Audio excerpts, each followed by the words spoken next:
දෙවැනි ප්‍රශ්නය කාබෝහයිඩ්‍රේට පිළිබඳ පහත සඳහන් ප්‍රකාශ අතුරින් නිවැරදි වන්නේ කුමක්ද? ග්ලූකෝස් අණු දෙකක් අතර සිදුවන සංගණන ප්‍රතික්‍රියාව මගින් නිරොක්සිහාරක සීනි අණුවක් සෑදේ. එතකොට මේක ඩයිසැකරයිඩ් කියන කොටසේ තියෙන මොනොසැකරයිඩ් අණු දෙකක් ග්ලයිකොසිඩික බන්ධනයක් මගින් සම්බන්ධ වී සෑදෙන සීනි තමයි මේ ඩයිසැකරයිඩ් කියලා කියන්නේ.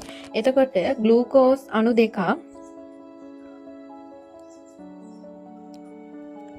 ග්ලූකෝස් අණු දෙකක් සංගණන ප්‍රතික්‍රියාවක්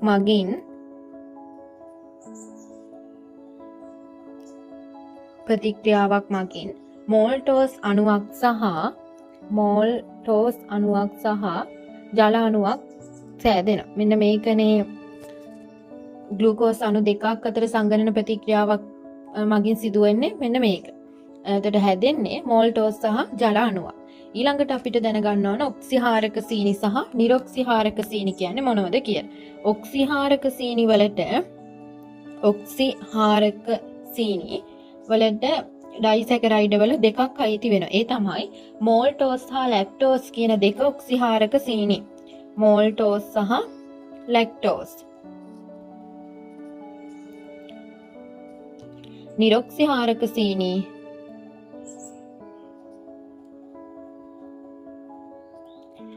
වෙන්නේ මොකක්ද? සුක්‍රෝස්. සුක්‍රෝස් හැදෙන්නේ කොහොමද? ග්ලූකෝස් සහ ෆ්‍රුක්ටෝස් සංගණන ප්‍රතික්‍රියාවක් මගින් තමයි සුක්‍රෝස් හැදෙන්නේ. ග්ලූකෝස් ධන ෆ්‍රුක්ටෝස් අතර සිදුවන සංගණන ප්‍රතික්‍රියාවක් මගින් තමයි සුක්‍රෝස් කියන නිරොක්සිහාරක සීනි අණුව සෑදෙන්නේ. එතකොට ග්ලූකෝස් අණු දෙකක් අතර සිදුවෙන සංගණන ප්‍රතික්‍රියාව මගින් හැදෙන්නේ මෝල්ටෝස්. මෝල්ටෝස් කියන්නේ ඔක්සිහාරක සීනි. ඒ නිසා මෙන්න මේ ප්‍රකාශය වැරදෙනවා. ගැලැක්ටෝස් යනු කීටෝස සීනි වර්ගයකි. ඒකෙදි කාබොනයිල් කාණ්ඩයේ වර්ගය අනුව ඒවා වර්ග දෙකක් තියෙනවා. ඇල්ඩෝස් සහ කීටෝස් කියලා.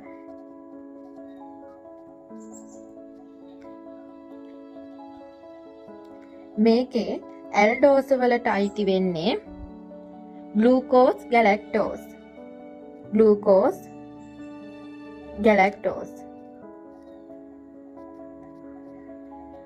කීටෝස කාණ්ඩයට අයිති වෙන්නේ ෆ්‍රුක්ටෝස්.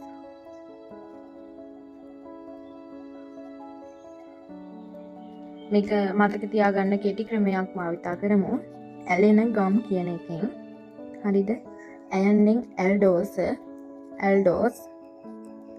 ගයන්නෙන් පටන් ගන්න දෙක තමයි මේකට අයිති වෙන්නේ. ග්ලූකෝස් අනිත් එක ගැලැක්ටෝස්. මේ විදිහට තමයි මේක මතක තියාගන්න කෙටි ක්‍රමය වෙන්නේ. එතකොට ගැලැක්ටෝස් යනු කීටෝස් සීනි වර්ගයකි. ඇලෙන ගම් කියන එකෙන් ඇල්ඩෝස් සීනි කාණ්ඩයක්. එතකොට දෙවනි ප්‍රකාශයක් වැරදෙනවා. ග්ලූකෝසැමීන් දිලීරවල සංචිත සංඝටකවල තැනුම් ඒකකයයි. තුන්වෙනි ප්‍රකාශය ග්ලූකෝසැමීන් දිලීරවල සංචිත සංඝටකවල තැනුම් ඒකකයයි. මේකේ අර ප්‍රධාන පොලිසැකරයිඩ් ඒවායේ තැනුම් ඒකක සහ කෘත්‍ය කියලා වගුවක් තියෙනවනේ. අන්න ඒකේ තමයි මේ පොයින්ට් එක හොයන්න ඕන. එතකොට ග්ලූකෝසැමීන් කියන තැනුම් ඒකකයෙන් හැදිලා තියෙන්නේ කයිටින්. හරිද? කයිටින් කියන පොලිසැකරයිඩයේ තැනුම් ඒකකය තමයි ග්ලූකෝසැමීන් කියලා කියන්නේ.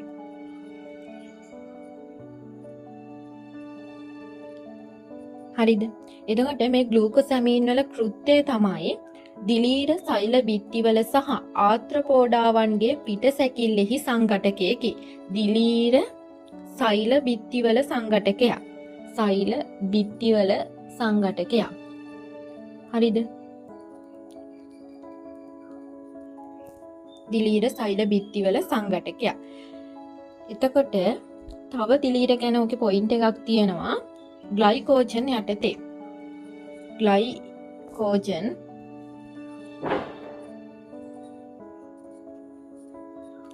ග්ලූකෝස් තමයි තැනුම් ඒකකය වෙන්නේ.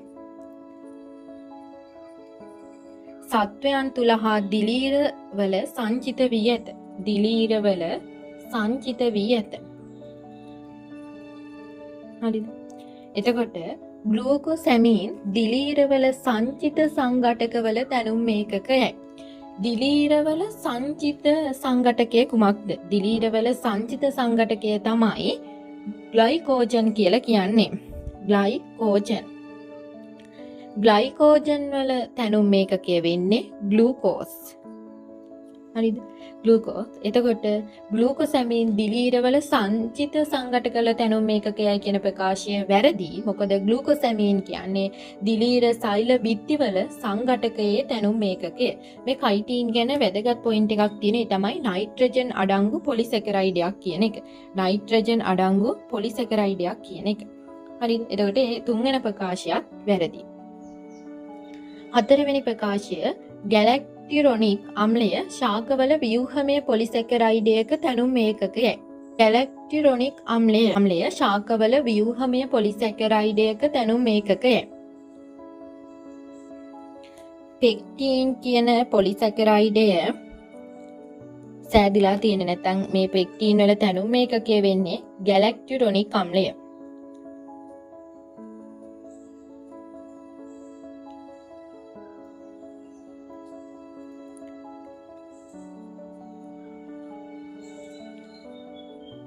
හරිද?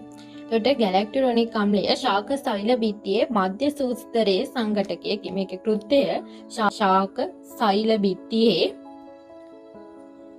මධ්‍ය සූස්තරයේ සංඝටකයක. හරිද? එතකොට ඔන්නෝක තමයි ගැලැක්ටිරොනික් අම්ලය ගැන තියෙන්නේ. ගැලැක්ට්‍රොනික් අම්ලය ශාකවල ව්‍යුහමය පොලිසැකරයිඩයක තැනුම් ඒකකයයි. එතකොට මේකේ පොලිසැකරයිඩ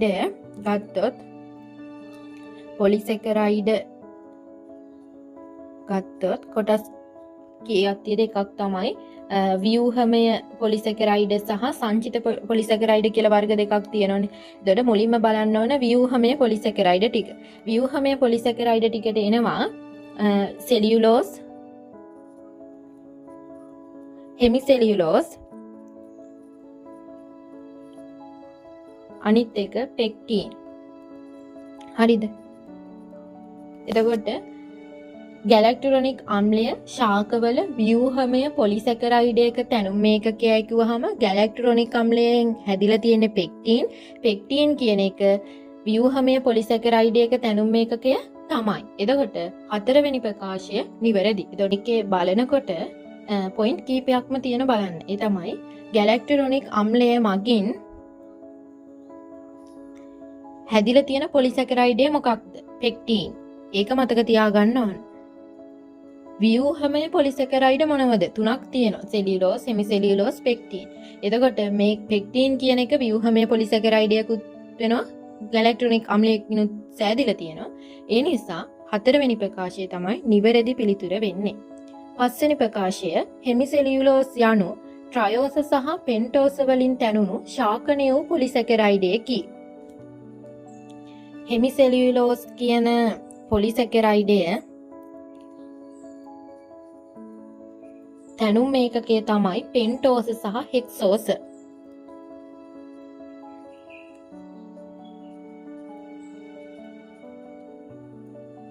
ශාක සෛල බිත්තිවල සංඝටකයක් මේක. කෘත්‍යය තමයි ශාක සෛල බිත්තිවල සංඝටකයක්. ඊළඟට ශාකනීය වූ පොලිසැකරයිඩයකි. ශාකනීය වෙච්ච ඒවා. ශාකනීය වූ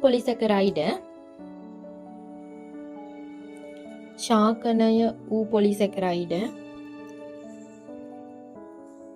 තියෙනවා ග්ලයිකෝජන්, ඇමයිලෝපෙක්ටින්,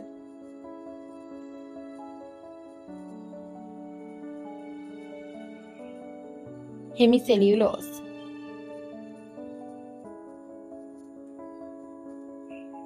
එතකොට හෙමිසෙලියුලෝස් යනු ට්‍රයෝස සහ පෙන්ටෝස කියන එකෙන් තමයි වැරදෙන්නේ. පෙන්ටෝස සහ හෙක්සෝස කියන වලින් තැනුණු ශාකනීය වූ පොලිසැකරයිඩයක් කියන එක තමයි වෙන්නේ. අර ට්‍රයෝස කියන එකෙන් තමයි වැරදෙන්නේ. එතකොට හෙමිසෙලියුලෝස් යනු ප්‍රයෝස නිසා මේ ප්‍රකාශ පෙරදෙන. දෙකට නිවැරදි පිළිතුර 4.